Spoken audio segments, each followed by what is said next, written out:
살아계신 하나님은 어떤 원리로 일하실까요? 어떤 원리를 갖고 만물과 우리 개개인의 인생들을 인도해 가실까요? 분명한 사실은 하나님은 만물과 우리 각자 인생을 향한 자신의 뜻을 세우시고 자신의 열심으로 그 뜻을 이루어 가십니다. 단 한순간도 중단하지 않고 이루어 가십니다. 그렇다면 어떤 방식으로 이루어 가실까요? 우리가 이 사실을 잘 아는 게 필요합니다. 나는 그래서 왜 우리가 성경을 읽어야 되며, 왜 때로 우리가 성경을 설교하는 목사들의 설교를 들어야 되는가 하는 이유가 여기에 있다고 생각이 들어요. 어떤 방식으로 이루어가는지를 모르게 되면 누구라도 하나님에 대한 오해, 불평 혹은 큰 낙심을 하게 됩니다. 그러나 반대로 하나님이 어떤 원리로 자신의 뜻을 이루어 가시는지를 잘 알게 되면 비록 삶의 상황이 좀 어렵고 자기가 원하는 대로 상황이 펼쳐지지 않을지라도 끝까지 하나님께 소망을 둘 수가 있습니다. 그 대표적인 사람이 구약의 하박국 선지자였습니다. 이 하박국은 하나님이 일하시는 원리를 몰랐을 때는 하박국 1장을 딱 펴보면 굉장히 불평을 쏟아놨습니다. 하나님 앞에. 그래서 그 대표적인 불평의 내용이 뭐냐 그러면 압축하면 이렇게 돼 있어요. 하나님, 어느 때까지 내가 기다려야 돼요? 이거였어요. 언제까지 내가 기다려야 돼요? 이거였어요. 나가서 또 하나가 어찌해서 그럴 수가 있냐는 거예요. 그 내용은 뭐였냐 그러면 하나님이 바벨론이라는 악한 나라를 들어가지고 하나님의 백성이라고 하는 이스라엘 백성을 치겠다는 거예요. 그러니까 하박국 관점에서는 도저히 이해가 안 되는 거예요. 아니 어떻게 악한 바벨론을 들어서 우리를 칠 수 있냐는 거예요. 그래서 어찌하여라고 하나님 앞에 불평을 쏟아놓기 시작했습니다. 그러나 하박국이 하나님의 일하시는 원리를 깨달은 후에는 그 이전 1장에서 드러냈던 반응과 전혀 다른 반응을 하게 되었습니다. 그것이 여러분들이 교회를 다니면서 간혹 이렇게 복음성가로 많이 불려지는 내용이기도 한데, 하박국 3장 16절에서 19절까지 말씀이에요. 제가 읽어보니까 잘 들어보세요. 내가 들었으므로, 이 말이 굉장히 중요해요. 깨달은 거예요. 자기가 이제 하나님이 어떻게 자신의 뜻을 이루시는지를 들었다는 거죠. 깨달았다는 거예요. 그리고 나서 그가 이제 반응을 해요. 내 창자가 흔들렸고 그 목소리로 말미암아 내 입술이 떨렸도다. 무리가 우리를 치러 올라오는 환난 날을 내가 기다림으로 썩이는 것이 내 뼈에 들어왔으며 내 몸은 내 처소에서 떨리는도다. 비록 무화과 나무가 무성하지 못하며 포도나무에 열매가 없으며 감람나무에 소출이 없으며 밭에 먹을 것이 없으며 우리의 양이 없으며 외양간에 소가 없을지라도 나는 여호와로 말미암아 즐거워하며 나의 구원의 하나님으로 말미암아 기뻐하리로다. 주 여호와는 나의 힘이시라. 나의 발을 사슴과 같게 하사 나를 나의 높은 곳으로 다니게 하시리로다. 이 노래는 취시하는 사람을 위하여 내 수금에 맞춘 것이니라. 놀라운 반전의 고백이죠. 불평 원망 속에 어찌하여라고 말했던 사람이 이제는 바벨론 군대가 침략해 오는 것을 내가 기다리겠다는 거예요. 그래서 우리가 완전하게 초토화가 될지라도, 다시 말하면 외양간에 송아지가 없고 들판에 양이 없고 무화과에 열매가 없을지라도 나는 여호와로 인하여 기뻐하고 즐거워하겠다, 그렇게 말하는 거죠. 왜 그런 거예요? 하나님이 어떤 분이시고 하나님이 어떤 원리로 일하시는가를 깨달았기 때문에 그런 것입니다. 자, 그러면 하나님은 자신의 뜻을 어떤 원리를 통해서 이루어 가실까요? 오늘 본문에서 아주 분명하게 알려줍니다. 본문은 룻기서의 결론이지만 동시에 1장의 상황과 극명한 대조를 보여주는 데 목적이 있습니다. 자, 그렇다면 우리가 최소한 1장에서부터 펼쳐지는 이야기와 오늘 본문의 이야기를 조금은 알아야 되잖아요. 1장은 어떻게 시작됐어요? 엘리멜렉이라는 가족이 베들레헴에 찾아온 흉년을 피하기 위해서 하나님이 가지 말라고 한 모압 땅으로 이주를 했습니다. 철저한 불순종이죠. 하지 말라 근데 불순종으로 고집을 피워서 이민 간 거예요, 좀 말로 하면. 그런데 거기서 가장인 엘리멜렉이 죽고 곧 이어서 두 아들 말론과 기론이 죽었습니다. 과부된 엘리멜렉의 부인 나오미 앞에는 싸늘한 무덤 3개만이 남겨졌습니다. 이민의 꿈을 갖고 왔어요. 모든 것을 잃어버렸어요. 남아있는 것은 인간이 돌이킬 수 없는 무덤 3개만 남았습니다. 동시에 과부된 자기 자신과 과부된 또 다른 며느리 룻 하나만 남아 있었습니다. 나오미는 실패로 인한 쓰라린 고통과 텅 비어버린 삶을 가슴에 품고 이방 며느리 룻을 데리고 떠났던 베들레헴으로 돌아왔습니다. 그런데 하나님이 그 두 사람을 위해서 일하고 계셨다는 것이 성경의 이야기예요. 베들레헴으로 돌아왔더니 하나님이 일하고 계신 것을 발견하게 된 거예요. 그런데 더 정확하게는 그들이 베들레헴으로 돌아오기 전 모압 땅에서 모든 것을 잃어버리고 고통 중에 있을 때 이미 일하고 계셨습니다. 하나님이 돌아온 나오미에게 룻에게 해주신 일이 무엇입니까? 룻이 보아스로부터 구속을 받고 동침해서 아들 오벳을 낳게 해주셨습니다. 놀라운 이야기죠. 룻이 낳은 아들을 나오미가 가슴에 안고 키우는 양육자가 되게 해주셨습니다. 심지어 나오미가 가슴에 안은 오벳이 다윗의 아비인 이새의 아버지가 되었고 베레스와 다윗과 예수 그리스도의 세계를 만드는 아주 중요한 후손이 되게 해주셨습니다. 1장이 장례식으로 시작이 되었다면 4장은 생명의 축제로 마무리가 되고 있습니다. 자, 그러면 하나님은 이 특별한 이야기, 항상 우리가 성경을 읽을 때 그 원리를 가져야 된다 그랬죠? 엘리멜렉 가정과 나오미 룻의 이 특별한 이야기를 통해 가지고 우리에게 무엇을 교훈하시냐는 것입니다. 하나님이 세운 뜻을 성취하기 위해서 하나님은 어떤 원리로 일하시고 어떤 방식으로 일하시는지를 우리로 잘 배우라는 거예요.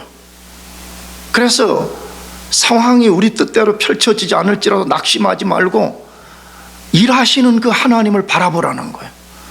그 하나님께 인생의 기대와 소망을 가지라 그러는 것이에요. 자, 그러면 하나님이 자신의 뜻을 어떤 원리를 통해서 이루실까요? 첫째, 사람 눈에 아주 작아 보이는 것을 주심으로 이루어 가십니다. 굉장히 중요한 가르침이에요. 우리가 보기에 너무 작은 것으로부터 시작한다는 거예요. 이게 도대체 가능성이 있겠느냐 하는 그 같은 것으로부터 시작한다 그 말이에요.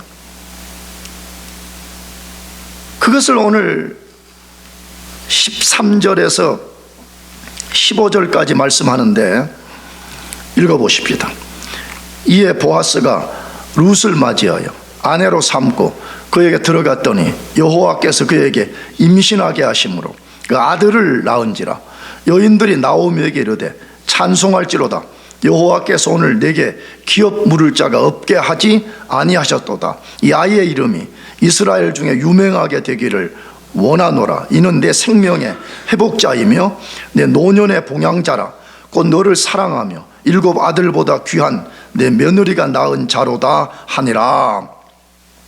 뭘 보여주는 말씀이에요? 하나님이 자신의 뜻을 어떤 방식으로 성취하고 자신의 큰 세계를 어떻게 세워가시는지를 아주 분명하게 알려줍니다. 뭘로 시작됐어요? 보아스가 모압 여자 룻을 구속하고 동침할 때 하나님이 룻이 임신하게 한 후에 아들을 낳게 해주셨다, 그렇게 되어 있습니다. 성경에 매우 중요한 교훈으로부터 시작한 거죠.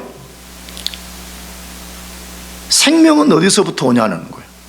대부분 사람들은 결혼하고 동침하면 자동으로 아이가 생기는 것으로 착각하고 살아요. 근데 성경은 아주 분명하게 말씀합니다. 이 생명, 아이, 이것은 생명의 주관자이신 하나님이 주실 때만 가능하다라고 가르치는 거예요. 나가서 또 다른 교훈이 있습니다. 그것이 무엇입니까?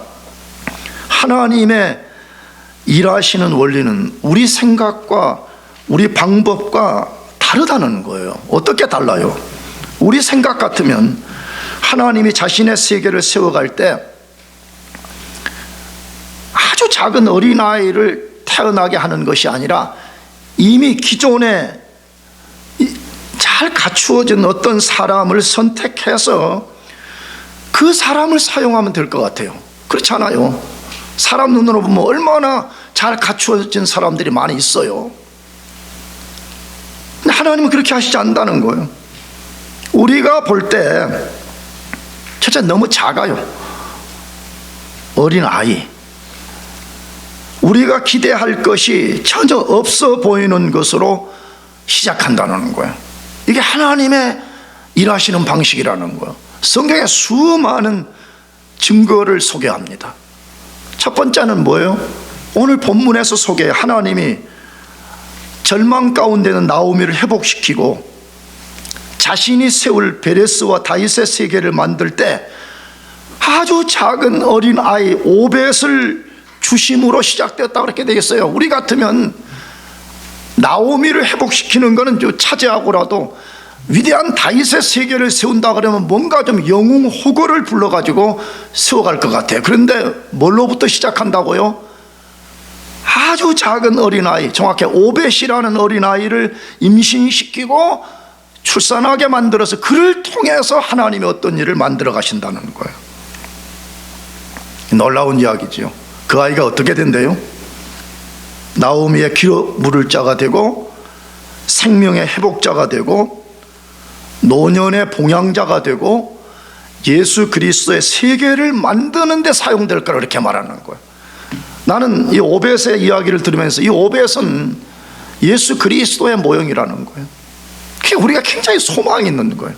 성경을 통해서 하나님이 우리들에게 말씀하시는 거예요. 뭐라고? 오벳이 나오미에게 그런 인생이 되듯이 예수 그리스도는 너 인생에 그런 존재라는 거예요. 예수가 우리의 기업을 무르게 해주는 구속자입니다. 예수가 우리 생명의 회복자입니다. 우리는 태어날 때부터 영적으로 죽은 자였습니다. 그런데 예수 그리스도가 우리에게 그의 생명을 부어서 우리 생명을 회복시켜 줬습니다. 노년의 봉양자, 나처럼 이제 나이가 많이 들어가는 사람들은 자기와 관련된 메시지가 쏙쏙 들어오는 거잖아요. 노년이 되면 걱정이 없는 게 아니라 또 다른 걱정이 있는데, 하나님이 그의 아들 예수 그리스도가 나의 노년의 봉양자가 되게 해주신다. 나가서 예수 그리스도의 세계 속으로 들어가게 그가 만들어 주겠다라고 하는 거죠. 이게 하나님의 방식이라는 거예요. 두 번째 증거는 뭐예요? 하나님이 이스라엘을 애굽의 압제로부터 구원해 내실 때 이미 구비된 건장한 사람이 아니었습니다. 악이 모세를 아므람과 요게벳이라는 부모 밑에 태어나게 하심으로 시작한 것, 이것도 놀랍잖아요. 이미 그 당시에 뭐 군사학, 정치학, 뭐 온갖 걸 메스트한 사람들이 얼마나 많이 있어요. 그런 사람을 한 명 픽업해가지고 하면 좋을 텐데, 하나님이 자기 백성을 구원하는 거대한 역사를 아므람과 요게벳에게 임신시켜가지고 태어나게 만들어서 그 아기 예수에게 하나님의 모든 비전을 걸었다는 거예요. 잘 들어보세요. 하나님이 어떻게 일하시는지. 자꾸 여러분의 생각, 세상 원리를 따라서 자꾸만 하려고 하지 말고 하나님의 일하시는 원리가 무엇인지를 기억하자는 거예요. 나가서 하나님이 이스라엘을 사사시대의 패역과 혼란 속에서 구원하실 때도 똑같은 원리를 썼습니다. 지금은 사사시대보다 더 혼란스럽고 패역하고 악한 세대인 것 같아요. 특별히 여러분, 조국 대한민국을 위해서 꼭 기도 많이 하시기를 바라요. 그냥 우리 미국 사니까 그 우리하고 무슨 관계가 있어, 그러면 그거는 내가 보기에 하나님 나라의 이상을 갖지 못한 사람들이에요. 그러면 이런 패역과 혼란한 세대 속에서 이스라엘 백성을 어떻게 구원했어요? 이미 구비된 사람이 아니었어요. 어린 아이 사무엘을 엘가나와 한나에게 태어나게 하심으로써 시작했다. 이게 하나님의 일하시는 방식이라는 거예요. 나가서 인류의 구속자인 예수님의 전령자를 누구로 세웠어요? 이미 구비된 사람이 아니에요. 어린아이 세례 요한을 사가랴와 엘리사벳에게 태어나시게 하심으로써 시작했다라고 되어 있습니다.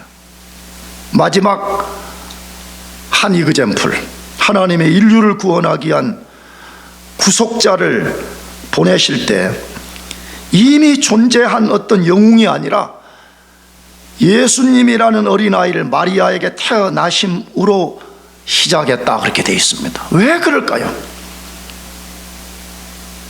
우리 애를 잘 깨달아야 되잖아요. 잘 배워야 되잖아요. 그래서 우리가 하나님의 가르침에 순종하고 기대하고 그 하나님의 발자국과 함께 스텝을 맞춰야 되잖아요. 하나님은 이렇게 한다고 말씀하는데도 불구하고 아무 우리는 관심도 없고 우리는 딴 생각만 하고 있다 그러면 어떻게 하나님의 역사를 경험할 수가 있겠어요? 그럼 도대체 하나님은 왜 우리 인간의 생각과 방법과 다르냐는 거예요. 왜 아주 작아 보이는 그런 어린아이들을 통해서 시작하냐 하는 것입니다. 부정과 긍정의 이유가 있는 거죠. 부정의 이유는 뭐예요? 모든 것을 하나님이 홀로 주관하겠다는 거예요.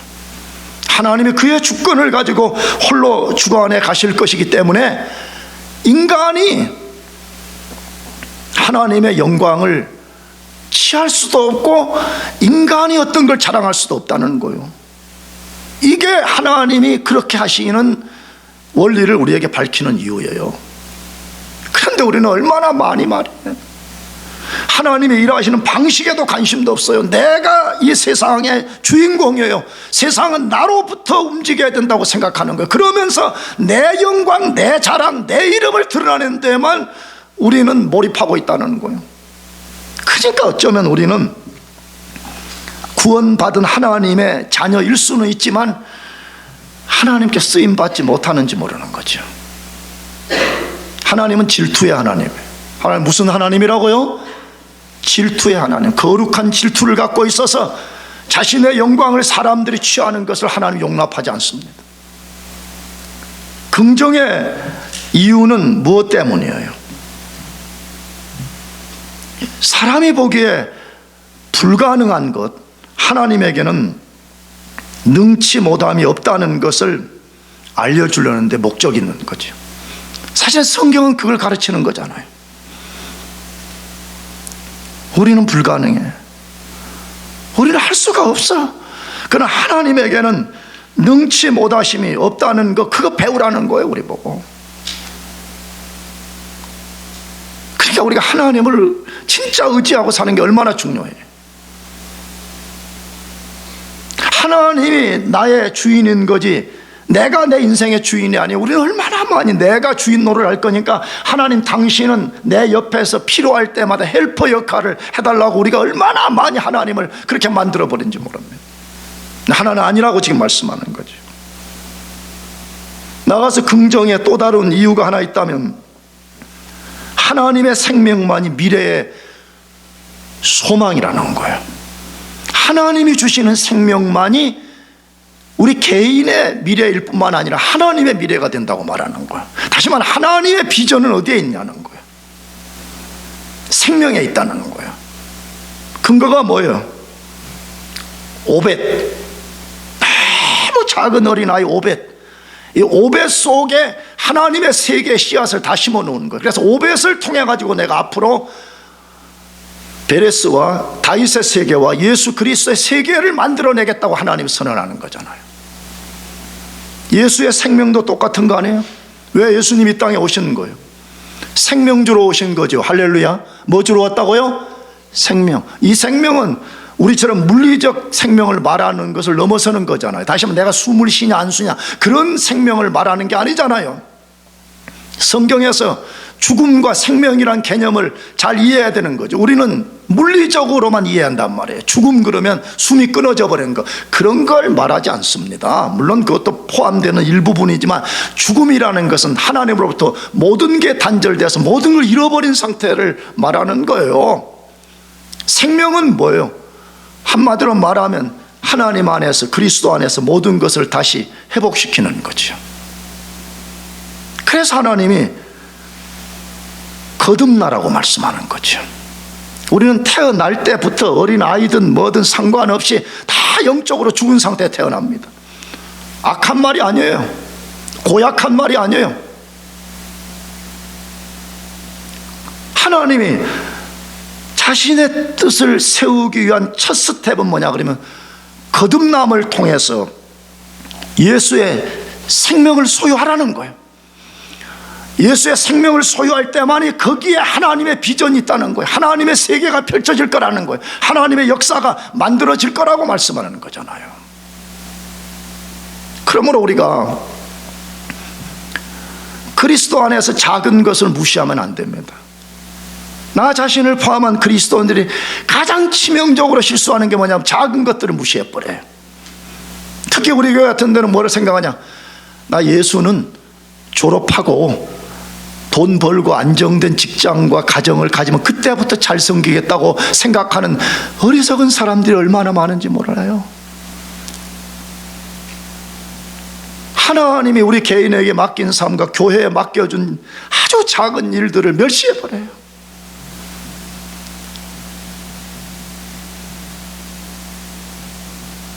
그런 사람은 하나님이 어떤 원리와 방식으로 일하시는지를 길을 막아버린 거죠. 듣기를 싫다는 거예요. 내 방식으로 하겠다는 거예요. 자, 이 말씀 안에도 충분히 설명이 되지만 또 다른 성경에서 하나님의 일하시는 방식을 우리가 배워봅시다. 마가복음 4장 30절에서 32절, 이 씨 뿌리는 비유에서 나온 비유잖아요. 또 이르시되 우리가 하나님의 나라를 어떻게 비교하며 또 무슨 비유로 나타낼까?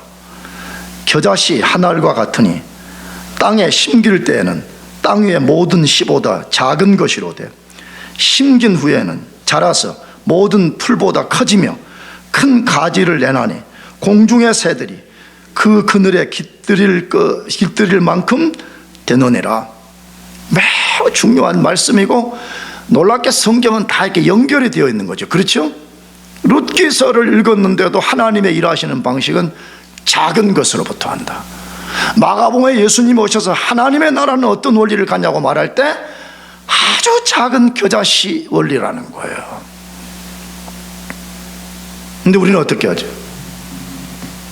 하나님, 나는 작은 것은 나한테 안 어울려요. 나의 큰 걸 주세요. 나는 작은 것에는 내 적성에 안 맞아서 못하니까 큰 것을 주세요. 그러면 내가 그때부터 충성하겠습니다.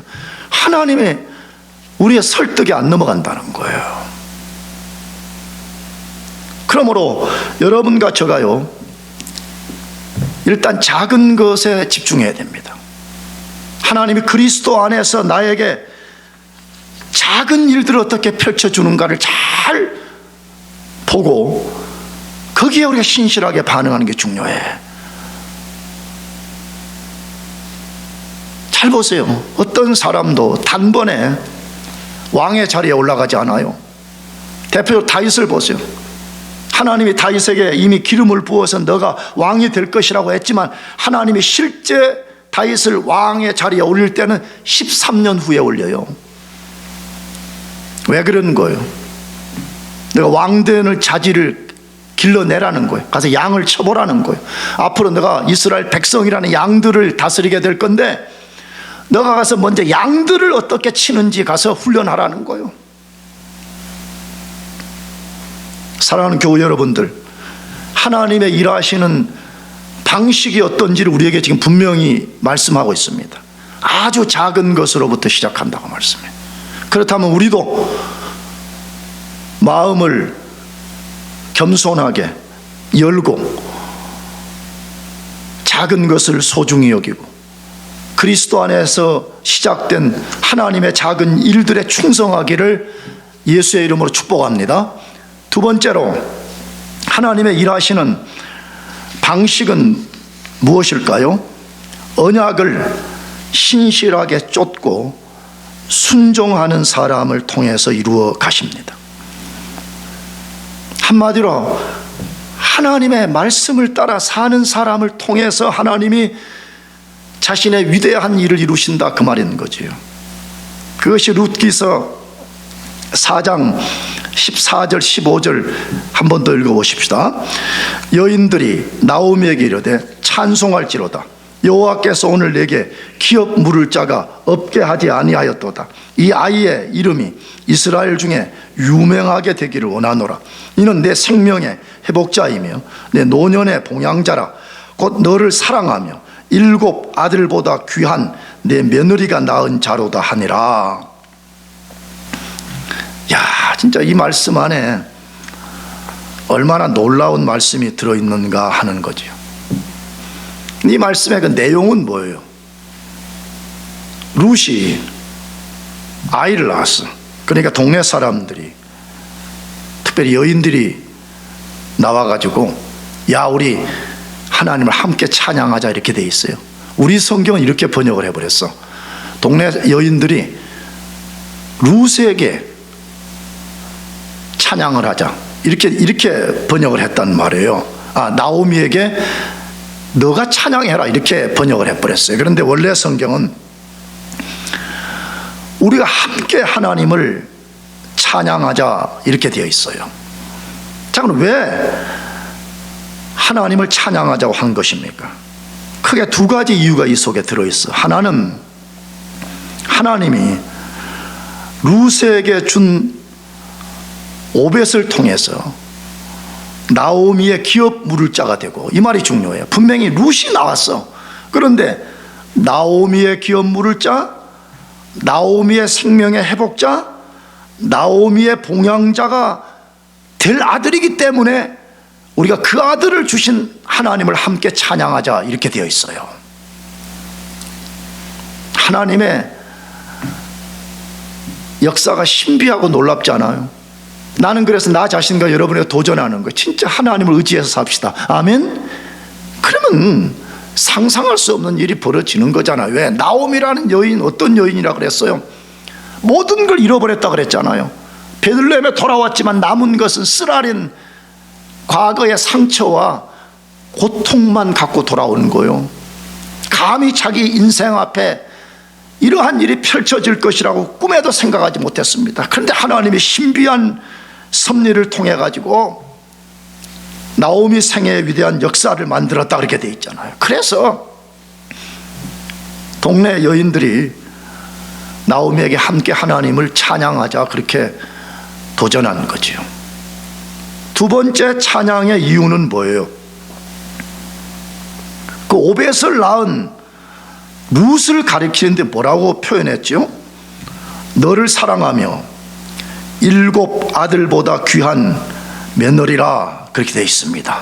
야, 오벳을 낳아준 룻을 칭찬하고 룻을 특정 짓는데 뭐라고 했다고요? 함축하면 너를 사랑하며 7 아들보다 귀한 며느리다, 그렇게 되어 있습니다. 고대에 아들은 부모에게 중요한 자산이었습니다. 한 명만 있어도 귀한데 7명의 아들, 상상할 수 없는 큰 자산이라는 거지요. 여러분, 만약에 자식을 고대 당시에 아들 7명을 뒀다 그러면 누가 그 사람을 대적할 수가 있겠습니까? 그런데 지금 여인들이 룻을 가르쳐서 7 아들보다 귀한 며느리라 라고 말했습니다. 여러분, 룻에 대한 베들레헴 여인들의 평가와 인정은 하나님의 인정과 평가입니다. 왜 그래요? 하나님이 그것을 픽업해서 자신의 계시로서 전달하기 때문에 하나님도 룻을 그렇게 생각한다는 거예요. 하나님이 룻을 생각하면 룻은 7 아들들보다 더 나은 여인이라는 거예요. 도대체 얼마나 대단한 여인이라고 인정을 하시는가 하는 거예요. 그럼 왜 하나님이 룻을 그렇게 평가하셨을까요? 그건 룻기서에서 줄기차게 말씀하는 핵심 내용이죠. 룻이 헤세드를 쫓았기 때문이라고 그래요. 룻이 뭘 쫓았다고요?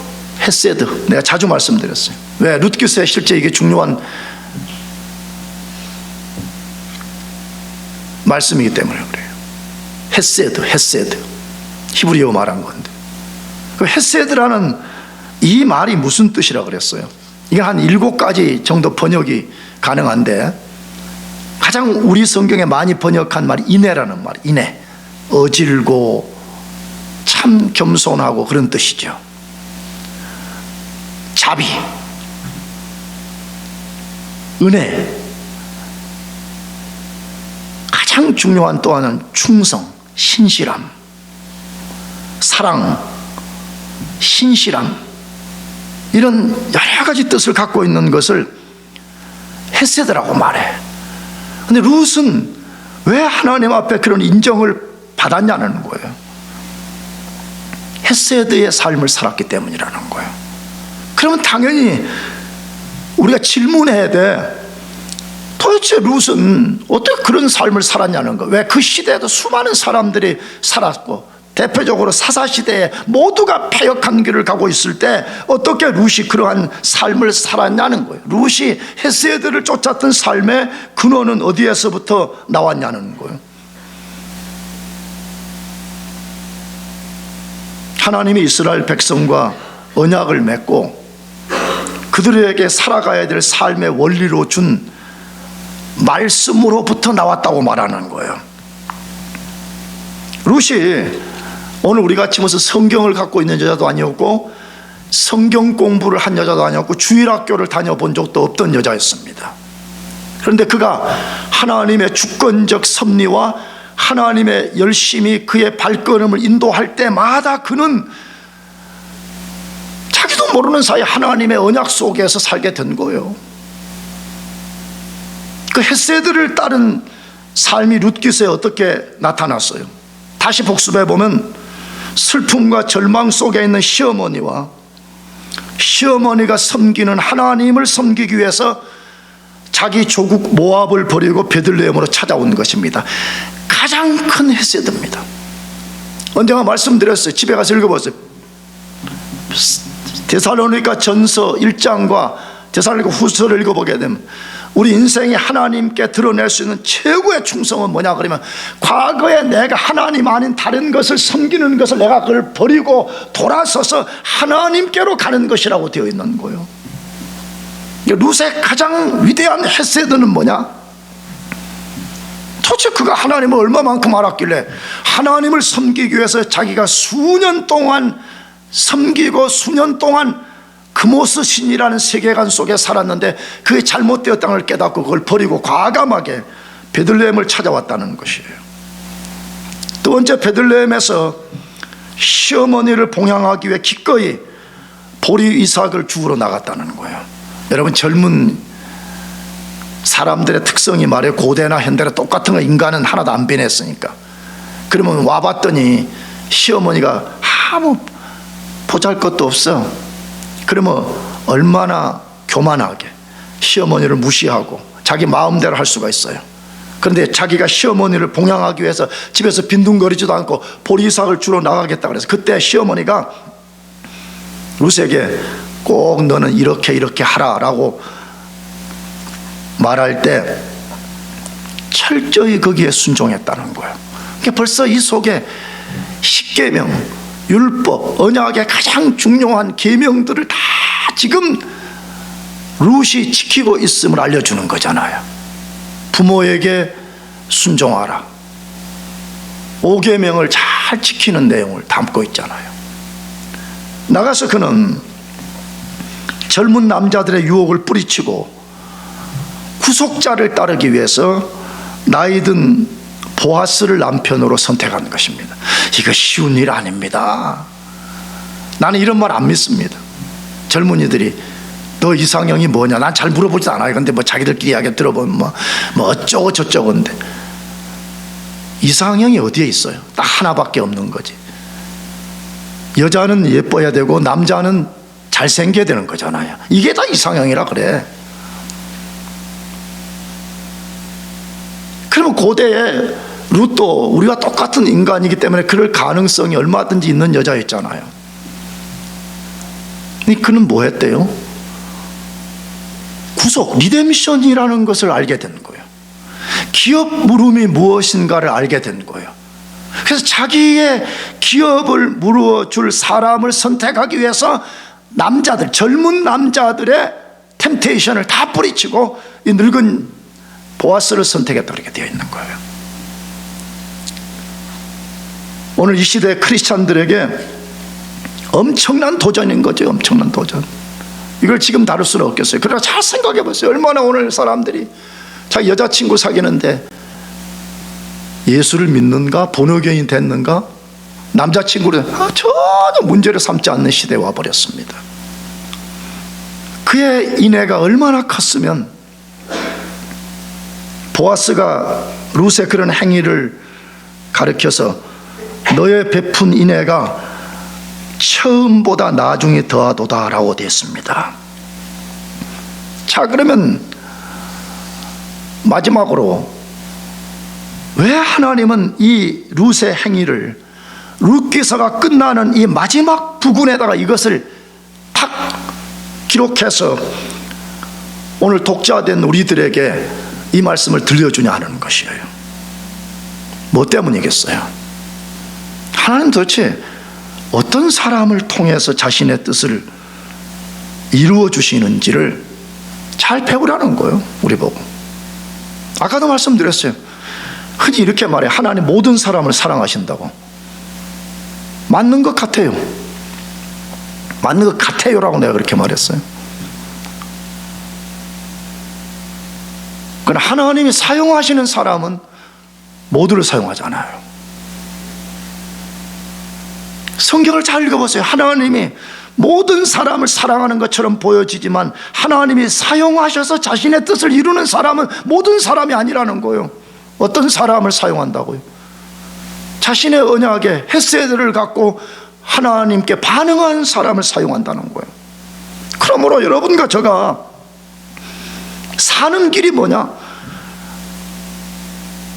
하나님 말씀을 따르는 거예요.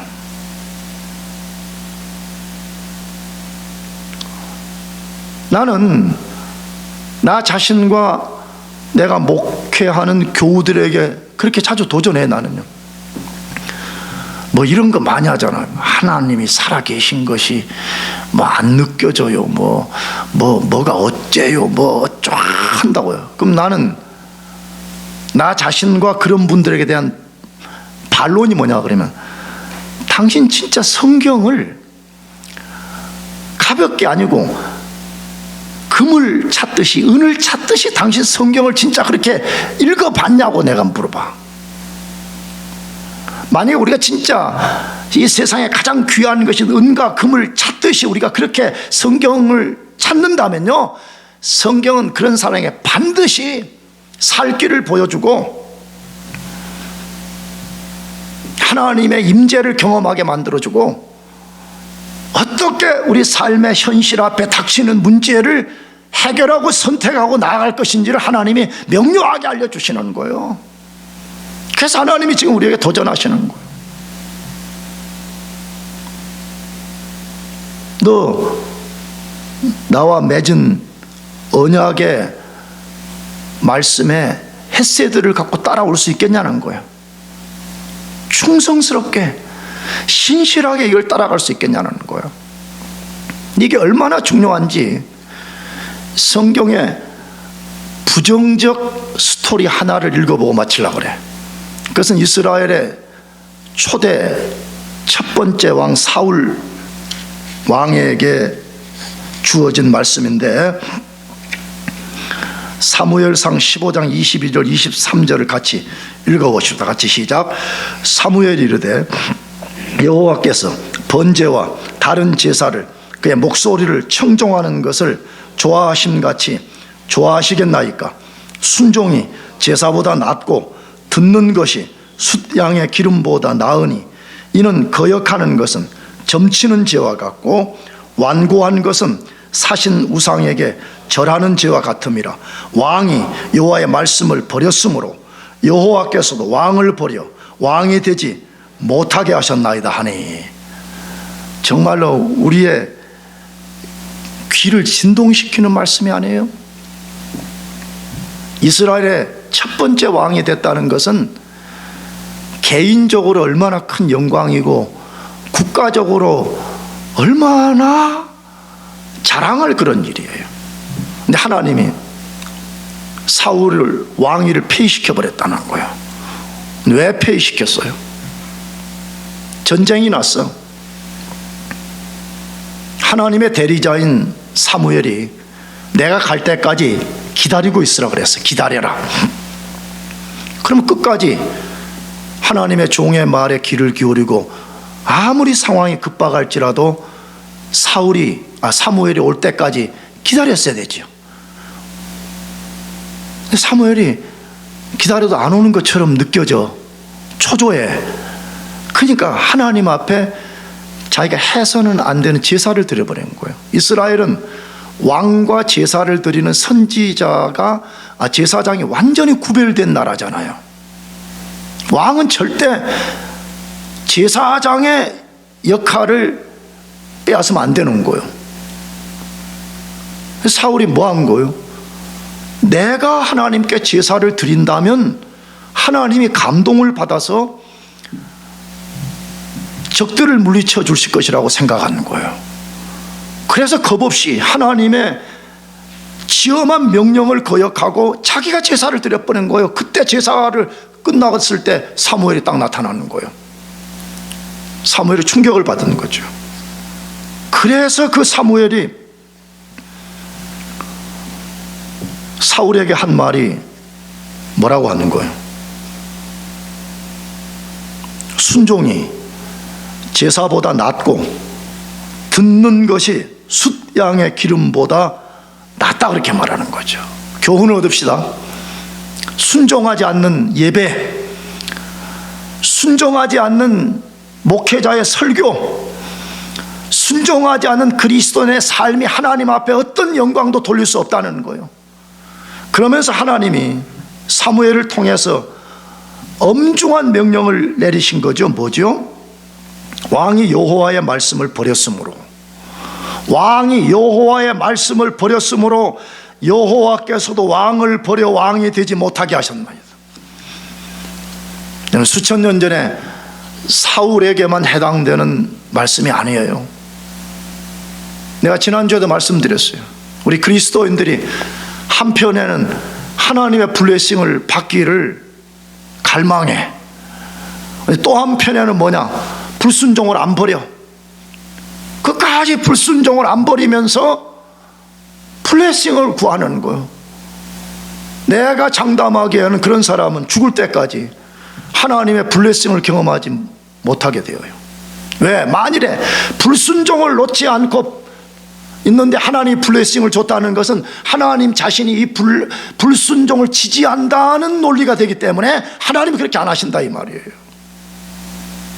사랑하는 교회 여러분, 지금은 룻이 살았던 사사시대와 똑같아요. 아니, 더 사사시대보다 깊은 영적 어둠과 타락의 시대예요. 그러나 하나님은 동일한 하나님이십니다. 하나님 도대체 어떤 사람을 통해서, 어떤 원리를 통해서, 어떤 방식을 통해서 자신의 위대한 세계를 이루어 가시는지를 기억하고 작은 것 없인 여기지 말고 언약 하나님 말씀에 잘 귀를 기울이고 끝까지 헤세드, 충성, 신실한 길을 가기를 축복합니다. 기도하겠습니다.